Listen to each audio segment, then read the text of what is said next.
Hello everyone, and welcome to another episode of Mainly Animals on LRTV. I'm your host Bobby Silcott, and we are on the road today to one of our favorite destinations here in the state of Maine, and that's the Maine Wildlife Park.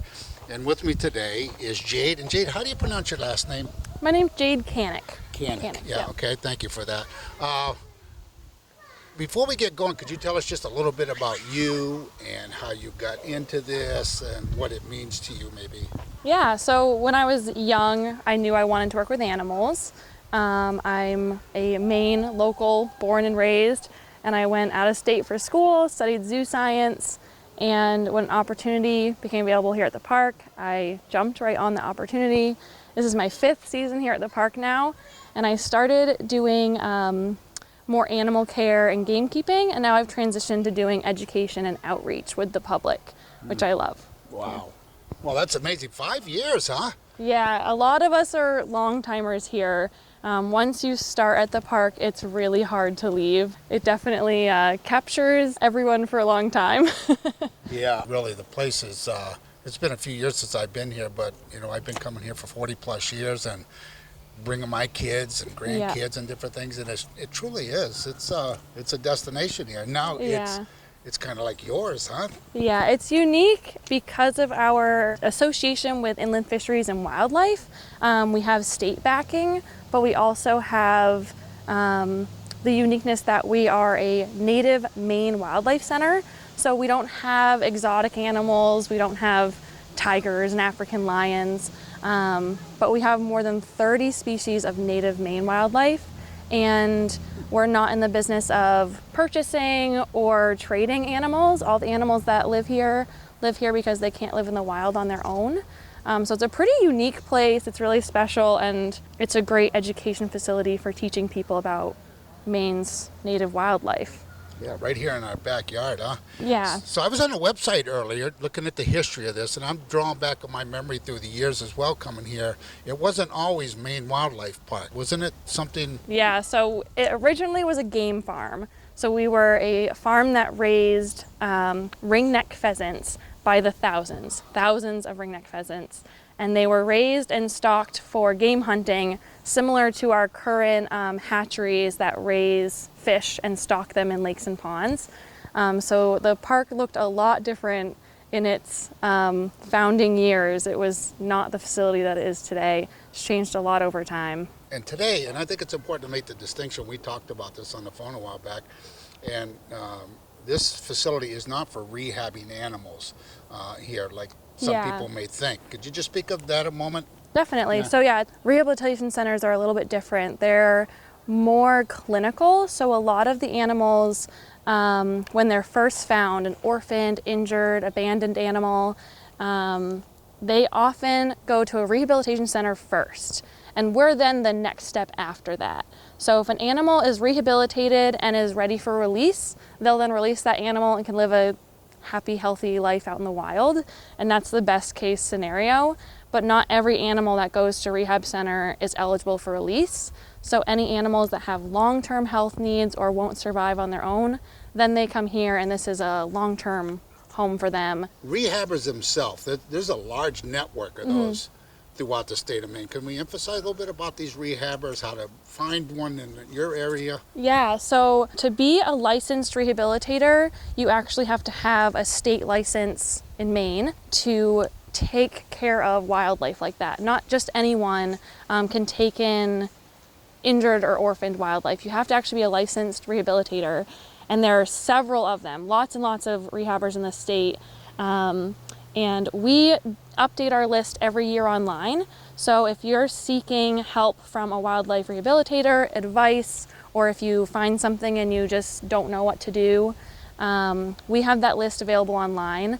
So it's mefishwildlife.com, and there's a list of rehabbers there. Yeah, and it's a long list, and there's certain qualifications or certain certifications, I guess. Yeah. Some can treat birds, some can't treat birds. There's a lot, but that information is readily available. Yeah, and what we do is it's organized by county, so you can go specifically and find ones that are closest to you. Some rehab centers even have a network of volunteer transporters, so they'll help you transport animals and get them to safety. But I think they're also just a great resource for aid and advice on knowing when to intervene and when not to intervene. Because most situations, our kind of catchphrase that we say all the time is, if you care, leave it there. In most scenarios, animals are best off in the wild and don't need human intervention. So as hard as it can be sometimes to walk away, sometimes that's what's the best thing for the animal involved. So I always suggest giving a call to a rehabber before you intervene, express the situation to them.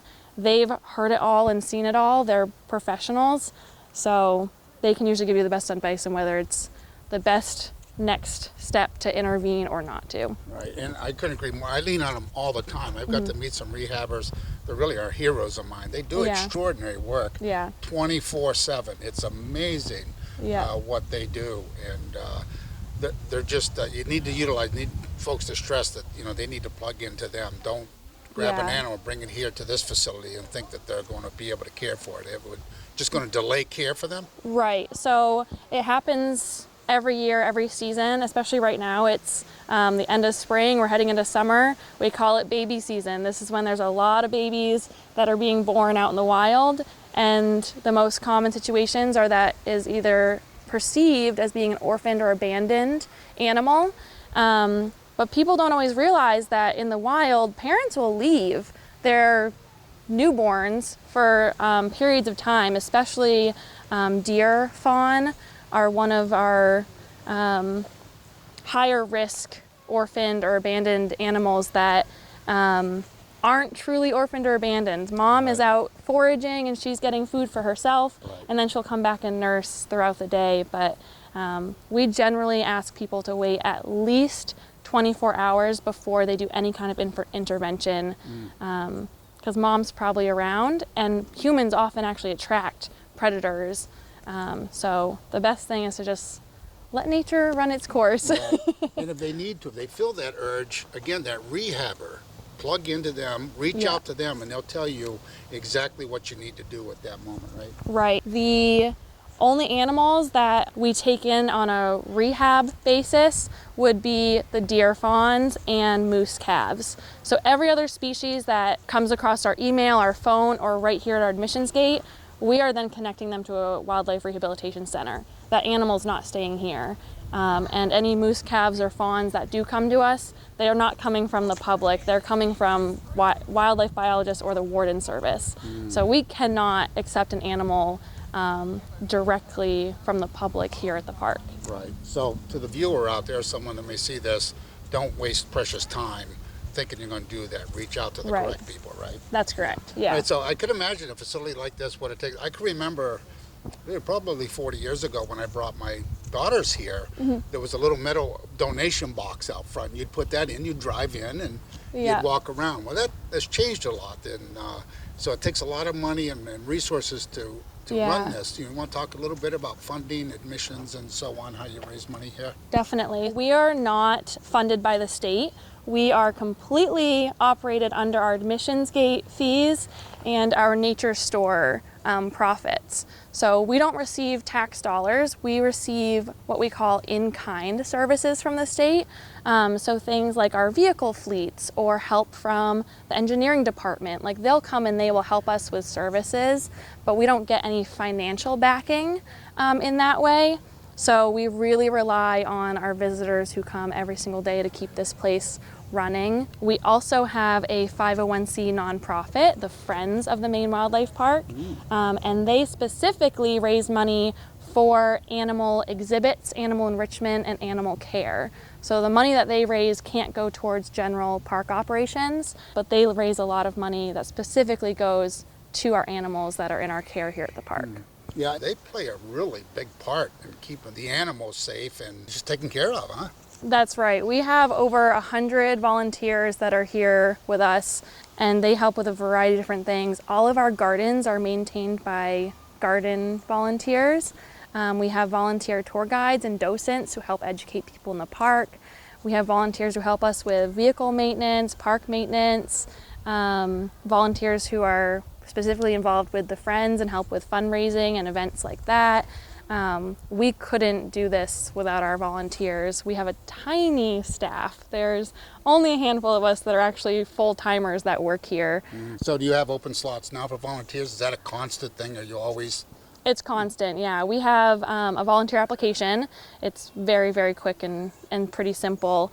We have that available online or here in person at the park. So we hand them out to visitors who inquire about volunteering, or you can fill one out online and mail it to us or email it to us also. So the black bear that's here by the rocks, she's an old girl. She's 28 this year.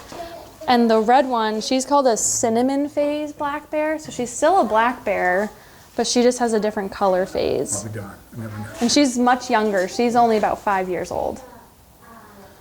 So this black one here, she might know that snack is usually happens around this time. So she might be more active right now. But most days she just finds a shady spot and sleeps all day. But the cinnamon phase black bear, she's very active because she's so young. So she's the one who wrecked all of our trees in there. Really? Yeah. She doesn't realize that she probably weighs about 250 pounds, and climbing up to the top of a skinny tree is not going to be good for the tree. Right. So the 28-year-old, how long has that bear been here? Do you know? She's been here since she was about a year old. Really? So a long time. Wow. And then, so is the cinnamon bear, is that normal progression in age from, is there young? Are all of them cinnamon when they're young? No, so the cinnamon color phase is more common out west. Western black bears have more color variation just because of, I think, the genetic makeup. Most of our black bears in Maine are all black bears. Right. But they have variation in color pattern too, so they both have tan snouts. But some black bears have black snouts. They can have white blazes or marks on their chests and legs. Now, is this the only two you have here at this time? Yeah. It is? Yeah. Does that vary? This enclosure is really best for probably 2 bears. So we have I guess capacity limits. So sometimes say another facility needed to rehome a bear or something like that, if we were at capacity, we wouldn't be able to accept that animal. I see. And they need to get along. So the older bear, she's been here most of her life. She's been here for about 27 years. The younger bear, she just got here. This is her first year in the enclosure with her. And thank goodness they get along. Because if they didn't get along, they wouldn't be able to be outside at the same time together. They'd have to stay separated. Right. Is there an indoor place for them to go? Yeah, so they have dens similar to a wild bear den, but ours are filled with straw. So they go in there in the winter, and bears are not what we call a true hibernator. They go into a state that we call torpor. So they still go pretty dormant and they sleep a lot in the winter, but they don't hibernate like a woodchuck does. They'll still wake up and they'll come out and forage.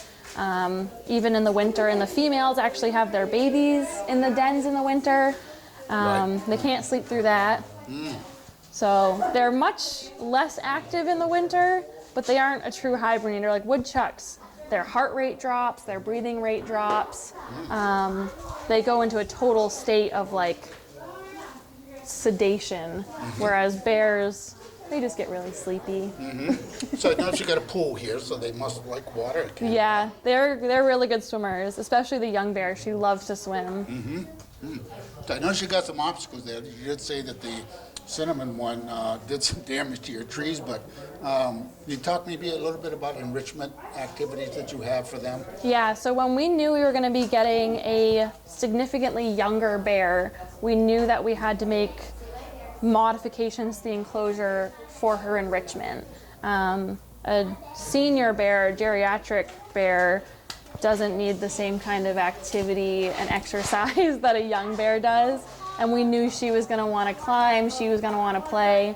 So we had our engineering department from Inland Fisheries and Wildlife. They built all these structures for us. So they put the climbing structure across the pool, the huge climbing structure in the back, and also this platform here where we can attach different enrichment devices to keep some variation for them. So black bears are the least carnivorous of the 3 bear species. So polar bears and grizzly bears eat a lot more fish, meat, carrion. But black bears are what we call an opportunistic eater. They're very omnivorous, so they eat a lot of plant-based foods. They're really everywhere in the state of Maine. I've seen them in York County beside the high. I've seen 3 bears in the wild. I've been up here, and that's kind of a rare thing. You don't see them often. I've seen one by the highway there. But just the other day, someone was saying that they saw one over in the Yarmouth area. It's a little rural over to one side, but anyway, it was very shocking to a lot of people. And to me, it was, they're just everywhere. So you want to talk about their habitat in the state? Yeah, so like you said, black bears can be found throughout the state. We refer to them, or one of their kind of nicknames is the ghosts of the forest, or the shadows of the forest, especially because most of our black bears in Maine are black bears. They move very stealthily throughout the forest, and it often looks like just a shadow.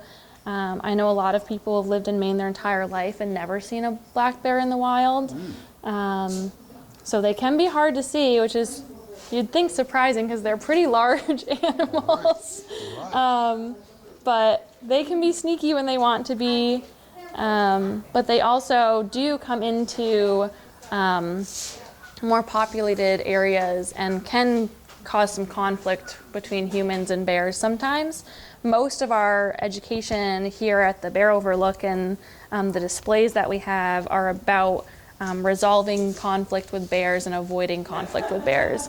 There's a lot of things that people can easily do to keep bears out of their space and at a safe distance, and that's things like keeping your pet food or livestock food safely locked up and stored properly, your trash and garbage, making sure that that's locked up and stored properly, and paying attention to the different seasons. When bears wake up at the end of the winter, they are super hungry, they're looking for food, and they see bird feeders and barbecue grills and trash cans as easy food source that they don't even have to forage very hard for. Because their sense of smell will pull them right in. I mean, they have an amazing sense of smell. Maybe that sense of smell is what really gives them that ability to avoid it, or one of their senses that they can avoid us. Yeah, and again, any wildlife wants to avoid vehicles. They want to avoid human activity, but sometimes human activity is like an all-you-can-eat buffet for them. So as much as their natural instincts tell them, I want to stay away from populated areas, their noses tell them there's food in this populated area and it's in a trash barrel that I can easily get into. They're very dexterous. They can get their hands and paws and noses into just about everything, and they will. So it sometimes gets them into trouble, but again, those noses are really strong, and if it was their choice, they probably wouldn't come that close to people, but they're hungry bears. And maybe we need to think a little more like a bear, not a person, right? I mean, what's their thinking? Because they're here, they're everywhere around, so it's really up to us to take those precautions. Yeah, and we actually tell ourselves that a lot when we're thinking about animal care as well as animal enrichment, which is an important part of animal care. We try to put ourselves in the mindset of the animal, because animals have different senses and perceptions than humans do. We can't hear, see, and smell half the things that the animals here at the park can. So a lot of their enrichment is sensory enrichment. We use things that have a different odor, different texture, different taste. So the bears, they get popsicles when it's really hot too. It helps them cool down. And they'll also sometimes get puzzle feeders, so it gives them a level of difficulty instead of just having their food served on a silver platter. We don't do that. They have to solve. Yeah, we hide their food, or we put it into different kinds of puzzles and contraptions and things that we call enrichment devices. That make them exercise their minds, but also exercise their bodies at the same time. Right. Well, great. This is great. I mean, folks got to get here and see this. With the sun shining right now, and this cinnamon bear is just really magnificent. Yeah, and like I said, the most black bears in Maine are black bears. Those are called their color phases. So that's the cinnamon phase black bear. And it's more common out west. They'll even have blonde black bears. Out west? Yep. Really? And the cinnamon, of course, can easily be confused for a grizzly bear. Grizzly bears are much larger. They have longer claws. They're more carnivorous. And a blonde black bear can look like a polar bear. So, can be a little tricky. Yeah. Have you named the bears? The bears do have names. The black bear, her name is Susie. She's the older one. And the younger black bear, the cinnamon phase, her name is Luvi. Luvi and Susie. Luvi. And what's an average lifespan? Do you know, say, Susie, how? Most bears live between 20 and 25 years. Black bears have a pretty long lifespan. So Susie has surpassed that. She's about 28 now. So I She's would still imagine- very healthy. She has some arthritis, but other than that, her health is very good. So I imagine a big part of that is the care that you provided for all of these years to her. Yeah, the animals here get specialized diets. They get veterinary care when they need it. So that definitely can help them here at the park live longer lives. And, you know, across the state, I can't remember the numbers. Of course, a few years ago, there was a big issue on bear trapping and so on.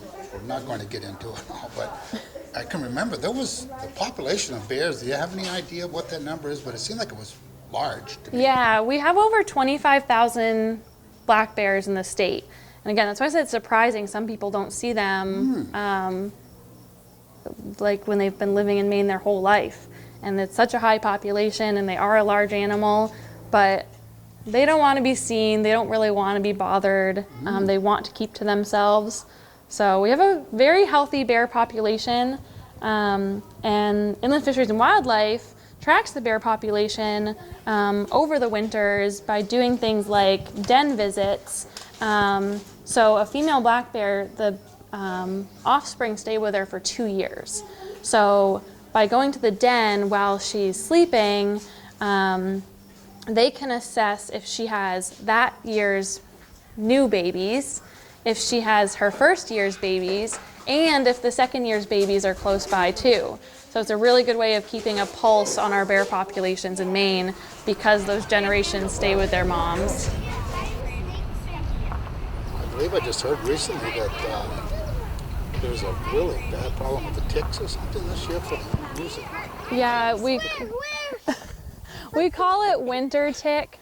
So especially in the winter when food is more scarce, so they're already working harder to survive throughout the winters. A single moose will be infested by hundreds of ticks. So any wild animal at any given time will carry parasites, will carry ticks or worms or anything like that, but not at that level, not by the hundreds of ticks on a single animal. Right. So, and the ticks take blood from the animal, so they can't survive that kind of blood loss. Yeah, and we still have a good moose population. We have thousands of moose in Maine, but it's definitely something that we have to start looking out for, and we're constantly researching moose populations, just like any other population of animals in the state. But once you start seeing kind of warning signs or something like that, we want to try and get ahead of it before it becomes really detrimental. So the biologists are all over this. Yeah, he doesn't have to worry about having hundreds of ticks on him here. What's the age of this one? Do you have an idea approximately? Yeah, he's 9 years old. 9 years old. Has he been here the whole time? He has. So the moose that come to the park come as moose calves, and Byron came when he was less than a week old, and he's from Byron, Maine. That's why his name is Byron. Oh, appropriate. And he was brought in by a game warden. The moose calves come as being either orphaned or abandoned. And once they live here at the park and they are fed a captive diet and everything, they can't be released back into the wild. So obviously the antlers are coming on now this time of year. You want to talk about that a little bit? Yeah, so his antlers right now are covered in all those hairs. We call it velvet. and those hairs are bringing blood and nutrients to growing bone. Their antlers are actually bone. It's different than a horn. So most animals that have horns, they're actually made of keratin, but antlers are made out of bone. So it's pretty impressive that they grow that much bone every single year. Right. He starts growing his antlers early spring, mid to early spring, and then they'll shed the velvet and start scraping that velvet off in preparation for the rut season, their breeding season. And then as we get closer to winter, his antlers will fall off, he'll shed his antlers, and then come spring, it starts all over again. So they're, I don't know, just a fraction of what the ultimate size of them is going to be. They're going to get quite large. Yeah, and the size of the antlers tells us a lot too about the animal's health. That's one of the things that a female moose is looking for with a bull moose that has large antlers. It probably means that he's good at providing for himself, has good genes, has good health. So they're going to be a better paternal or genetic match. So the males with the big, healthy antlers, they're going to have babies that are healthier and hopefully stronger too. Pass those genes on, yeah. Yeah. Yeah, so how big's the enclosure here? Looks like it's pretty decent size from where we're standing. Yeah, I'm not sure the exact size. I think it's about 6 or 7 acres here. We have 3 compartments to the enclosure, so we can't go in and be on the ground with the moose. He's one of the animals that, for our safety and his, we can't go into the enclosure with him. But what we can do is, he's in this middle compartment, so we can close the end compartments and we can go in there and we can clean, we can provide fresh food and browse, and then open the compartments back up and he has access to all 3 again. So in the state of Maine, I'm going to guess the predators for moose are very few, if any. Yeah, so new babies, the calves, they're at a higher risk. They will get sometimes stalked, or their predators might be a coyote or a black bear or something like that. But a healthy adult moose really doesn't have any predators. Their biggest threat is going to be threats that come on from humans. So vehicle collisions definitely are a problem with moose and deer in the state, as well as habitat loss. Just like we see throughout the country as human populations grow and expand, we're expanding into a lot of natural habitats. And But other than that, they don't really have any wild predators. Yeah, so Byron, you said about 800 pounds or so? Yeah, and he's medium sized. A bull moose can easily be between 900 to 1,100 pounds. And then the cows are usually a little bit smaller. They're usually more between 600 to 800 pounds. So he's at the lower end for a bull moose. Yeah, and obviously he's on the ground, so he doesn't present that. Yeah, and he's probably about your height at his shoulder. He is. Most bull moose are between 6 and 7 feet tall from their shoulder. So when they're carrying their heads high and they have their full antlers too, they're even taller than that. So very large animals. And similar to how I said with the black bears, you'd think we have a lot of them in the state. They're a very large animal. You'd see them more often. But just like the black bears, if they don't want to be seen, it's going to be really hard to see them. They blend in really well to the forest. So unless they are standing right there next to the road or in the road, you're probably not going to see them very easily because they are adapted for blending in and hiding out. So the old saying, like a cow on stilts, is pretty accurate, huh? They're just so big. Yeah, they're very, their bodies are heavy, their legs are long and thin. Yeah, they're pretty unique animals. Yeah. And people come from all over to see them here in Maine. He's definitely the most popular animal in the park. We've had people, like I said, come from all different areas of the country and even internationally, and they say, I got to see a moose, I have to see a moose. Right. And that's what they're here to do. Right. Yeah. Byron's a pretty popular guy. Byron, what a man. That's awesome. So there's no command up Nope, No. nothing like that. He spends most of his day laying down like this. Especially as it gets warmer, when it's cold and rainy, he's much more active. Yeah, and I can't help but notice the lack of bugs. Yeah. Right now, I don't know, just a fortunate day for us? Might just because it's breezy. Yeah, interesting. You would think there would be a lot more. I brought my It trusty... depends. Like the deer and small mammal loop at the other end of the park is also wooded, so it can get buggy over there. So he's just sitting there chewing his cud or whatever, huh? Yeah, moose they're ruminants. They have a rumen similar to like a horse would. So Oh, really? it acts as another organ that helps break down plants and get nutrients out of it.